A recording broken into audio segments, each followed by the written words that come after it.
શહેરના ગોડાદરા વિસ્તારમાં સરેઆમ એક યુવકની હત્યા થતા અફરાતફરી મચી ગઈ છે. હત્યાનું કારણ જૂની અદાવત હોવાનું અનુમાન છે.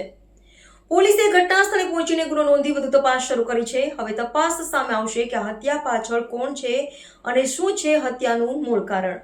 સુરતના ગોડાદરા વિસ્તારમાં બુધવારના રોજ એક યુવાનની જાહેરમાં નરઘાતી રીતે હત્યા કરવામાં આવતા વિસ્તારમાં ભયનો માહોલ સર્જાયો છે. ઘટના પાનના ગલ્લા પાસે બની હોવાનું સામે આવ્યું છે. મૃતકની ઓળખ મયુર પાટીલ તરીકે કરવામાં આવી છે. સ્થાનિક સૂત્રોના જણાવ્યા અનુસાર જૂની અદાવતને લઈને યુવકની હત્યા કરવામાં આવી હોવાનું અનુમાન વ્યક્ત કરવામાં આવી રહ્યું છે.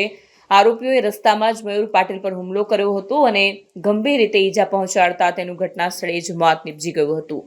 હત્યાની જાણ થતાં તાત્કાલિક પોલીસ દોડી આવી હતી અને લાશને કબજો લઈ પોસ્ટમોર્ટમ માટે મોકલવામાં આવી છે.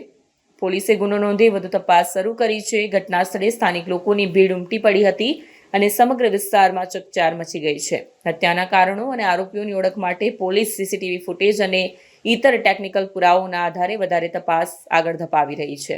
ગોડાદરા પોલીસ સ્ટેશન વિસ્તારમાં કંઠી મહારાજ સર્કલથી લઈ અને પર્વતગામ જતો તરફ એક રોડ છે.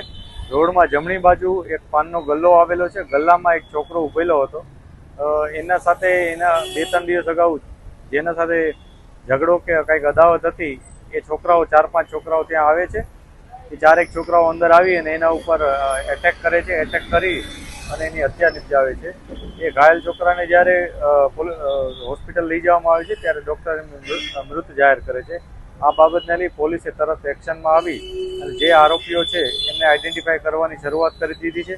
આ ઉપરાંત જે વેપન વપરાયું છે એની પણ અત્યારે તપાસ ચાલુ છે.